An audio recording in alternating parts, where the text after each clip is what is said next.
So we are going to be copying some formulas and some functions, and I am noticing that we do need to fill in pay rate.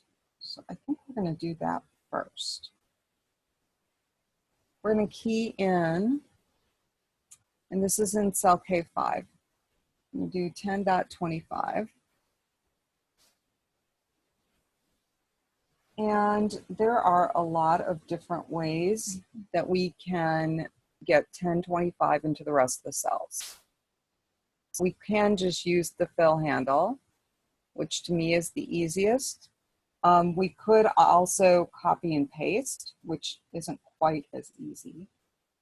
And once we have the pay rate for the other columns, then we can come over to gross pay, which is a calculation we entered. We can actually use the fill handle there too. And I think the book has you doing some copying and pasting, but to be quite honest, the fill handle is easier. So I would actually prefer that you use that.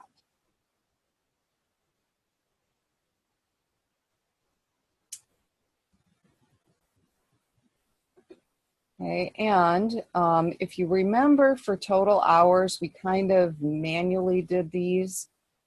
Actually highlighted this whole range and then it filled in the totals. What I normally do for totals, I'll delete all these out because I'm going to show you, because I think this is just the absolute easiest way to do it, is you just click where you want the result to go. You hit auto sum, okay? You check to make sure it's got the right range, and then you press enter. You click on that result, position over the fill handle, and drag down.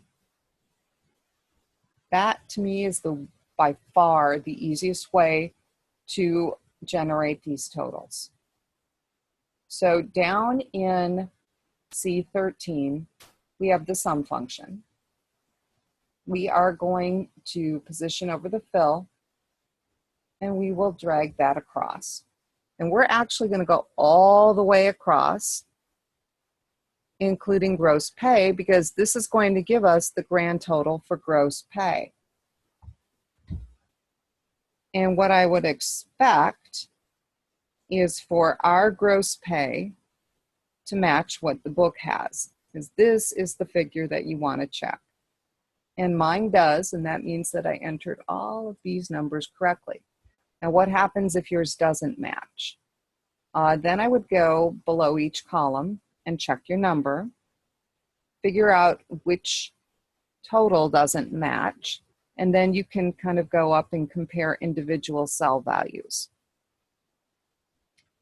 Now, some of you may be wondering, how come I'm able to use the fill handle and copy these equations?